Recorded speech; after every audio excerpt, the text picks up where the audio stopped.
আসসালামু আলাইকুম। সাম্প্রতিক আরেকটি তথ্য নিয়ে চলে এসেছি। বাংলাদেশ জনসংখ্যা নীতি 2025। চলুন বিস্তারিত জেনে নিই। বাংলাদেশ জনসংখ্যা নীতি প্রকাশ করে থাকে স্বাস্থ্য ও পরিবার কল্যাণ মন্ত্রণালয়। বাস্তবায়নে কাজ করবে 29টি মন্ত্রণালয়। বাস্তবায়নের লক্ষ্য 2030 থেকে 2032 সালের মধ্যে।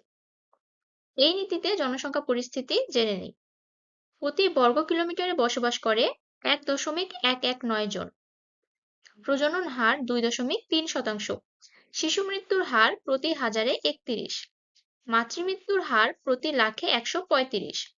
15 বছর বা এর বেশি বয়সী জনগোষ্ঠীর মধ্যে বেকার রয়েছেন 3.64%। এবং এর পূর্বে জনসংখ্যা নীতি হয়েছিল 2012 সালে। এই নীতির প্রক্ষেপণ অনুযায়ী দেশের জনসংখ্যা বাড়বে না 2061 সালের পর।